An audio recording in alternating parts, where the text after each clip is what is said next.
Hi! Welcome to my channel, Fashionista Liza G. Hindi pa ako handa, bigla na lang nag-on yung camera, ano ba? Okay, so in today's vlog, I'm going to share with you about some insights on how you will going to deal the listening test for IELTS. Okay, so I will be using Cambridge technique at this time. Okay, so hindi tayo Oxford ngayon. We're going to use the Cambridge. Okay, so, well, it's very important. IELTS is very important at this time for students who wanted to study in international school and students who wanted to study abroad and not only studying, also working. Okay, so, I have lots of students who are studying with me about IELTS because they wanted to study and work abroad. Okay, as a coach, I always give them insights on how they were going to deal the test. Yeah, because for the test, you should know the techniques on how you were going to deal with it. Okay, so, well, the scoring for IELTS, nobody failed the IELTS test. Okay, so the scoring in IELTS is 1 to 9. Okay, so 9 is the expert user. Okay, that is very good, and I've got 9 in my IELTS test. Okay, so that's the reason why I am qualified to teach IELTS, okay? Because IELTS should be like for native speakers only. But I am Asian and Filipino, but I've got 9, the band of 9. So I was like qualified in teaching IELTS. Okay, so I've tested myself in IELTS like 3 times, and yeah, I always get 9. So that made me qualified to be a coach in IELTS. Okay, band 8 is very good user. Okay, so most of my students who studied abroad,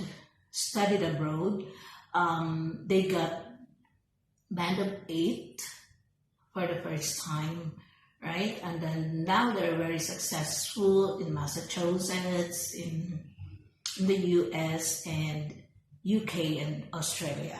Okay, 7 is a good user. Okay, band 7 is good. Okay, so if you want to study in international schools here in Thailand, you need to have 6.5, I guess, and 7.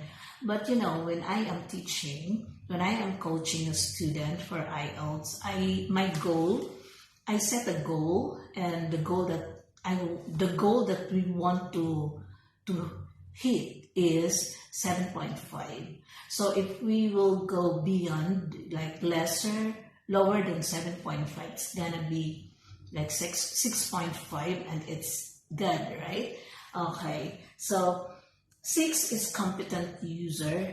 Yeah, competent user. 5 is a modest user. 4 is limited user, that you need to study more. And if you will going to continue studying, reviewing about IELTS and some grammar and some vocabularies and practice the fluency of the language, it's possible that you will get the score that you wanted. Okay, 3 is extremely limited user.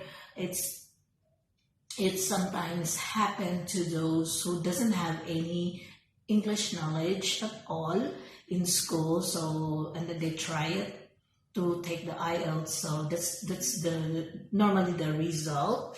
And then 2 is intermittent user. Okay, so far in my coaching, in my IELTS coaching, I never encountered that my student did not pass the IELTS. So far, the lowest was like 5.5, something like that, and the highest is 8.5. Okay, so yeah, I am happy that although it's hard work for me, mostly when I am teaching some students who are from, from countries who doesn't speak English that much, okay, like Japanese, Koreans, and of course in Thailand. But for Thai students, I am more comfortable because actually Thai people are better English speaker than other Asian countries, okay? Than other Asian countries who just welcomed the language just a few years back. Okay, so, well, in listening test, we have 4 sections. The section 1, okay, it's a conversation between 2 people, and either face-to-face or on the phone. So I just want you to hear how the conversation like. So in section 1, in listening section 1, what does it test?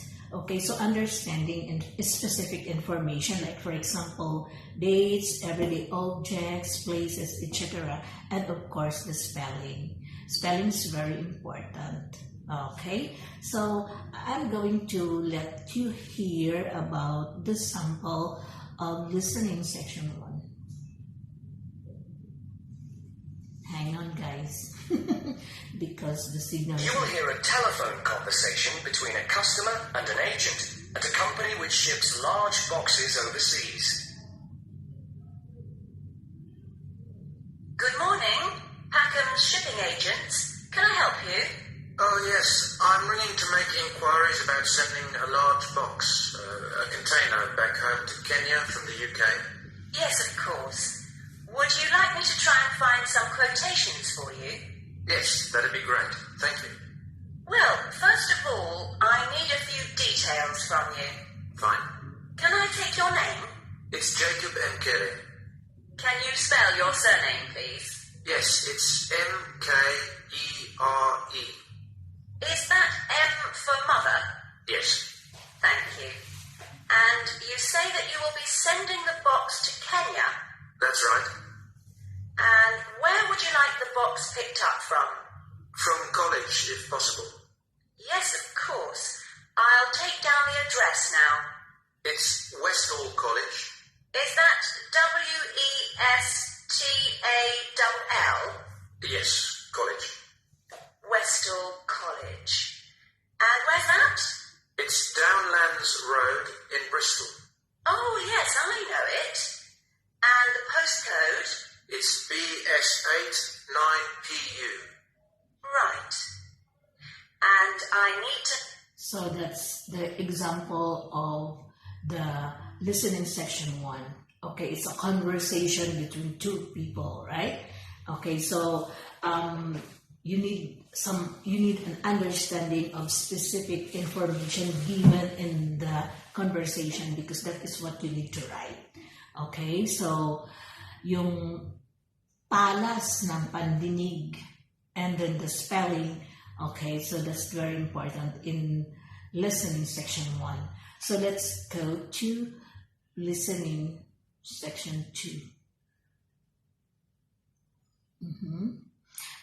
In listening section 2, mostly it's multiple choice. Okay, so multiple choice, 3 options.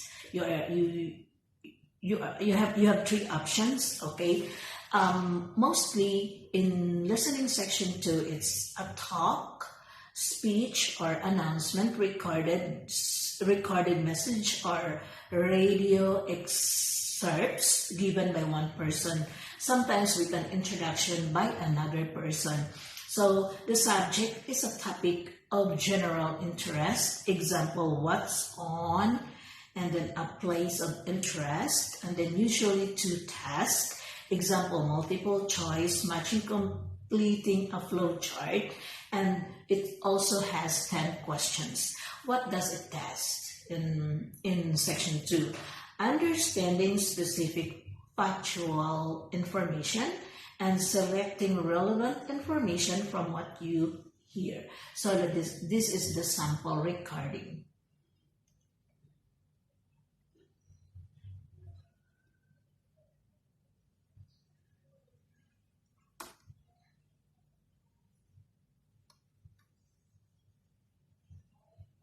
Naku, naghang na. Naghang na si Mama. Okay, so, well, naghang na siya, not responding, kasi alam niyo kung bakit. The internet in my classroom is very, very, very bad. Okay, so, well, as I've said, in section 2, it's a talk, or a speech, or announcement, recorded message, or radio excerpts that given by one person. So if you have a good English understanding, it's not hard for you, but for some students, you have to practice about listening. How you were going to practice listening? You know, I encourage my students to watch movies in English and to listen English songs and anything that will practice their listening skills. Okay, so that this is bad because the internet is not good. And okay, so let's proceed to listening section 3. Pag naayos siya, I will going to play it again. Okay, in listening section 3, it's action plan for matching information. Okay, so it's a discussion between 2 or 4 speakers. Dumadami na, diba? Example, between 1 or more students and or a university teacher talking. Okay? So, the subject is some aspect of academic life. Example, past or future project. Okay, up to 3 tasks. For example, flow chart, multiple choice, labeling a diagram. Most likely it's like that. Okay, so yes. Wait a minute. So my colleague came. Sorry for that. Oh my God. Because they were surprised why I am talking. They know that I don't have class. And then why is it that my room is like somebody's talking? Yeah, well, I'm not crazy. I'm vlogging. Okay, saan na nga ba tayo? Okay, so what does it test in listening section 3? So here in listening section 3, it's identifying key facts and ideas. Sili-sili pa ko. And how they relate to each other, and identifying speakers' attitudes and opinions. Okay, so yeah, that is the listening section 3. Hindi ko na kayo mapapakinig because nawala kayong internet. Okay, so anyway, mga smart naman kayo, tsaka insights lang naman ang ibibigay ko sa inyo. So this is fine, right? Okay. And then, mga talagang buraot, no? Okay, so the last section is the listening section 4. What is listening section 4? Okay, so this is a lecture, talk, or presentation, usually in front of an audience. But you will not see, you will hear, okay? I'm just telling you about the situation. Okay, the subject usually about academic interest, example, a scientific or historical subject. Okay, example. Okay, so this section 4 is up to 3 tasks. Example, completing notes, a table or a flow chart. Okay, and it has also 10 questions. So what does it test in listening section 4? Understanding and distinguishing between ideas, reasons, causes, effects, consequences, etc. Okay, following the way the ideas are organized. Example, main ideas, specific information, attitude, and the speaker's opinion. And of course, accurate spelling. So you will notice that in all the sections, spelling is very important. Okay, so how you will going to develop your spelling skill? Okay, of course, you will going to, you need to read a lot. You need to study a lot of vocabularies. You know, in IELTS, if you are planning to take an IELTS, you need to study a lot of vocabularies because you will going to need it, not only in listening, but also in writing. Okay, because in writing task, you are not allowed to use the same word again and again, right? You need to use another word, another vocabulary that best fit or that best suits to the context that you are writing. Okay, not because they have the same meaning, it's already okay for that word to be used in this context that you are writing. Sometimes it does not fit, okay? So you need to learn a lot of vocabularies. I'm very sorry for this because I wasn't able to let you hear the sample listening tests because of the connection problem. But if you have some more questions, I am ready to help you out. Just comment down below under this video. And so guys,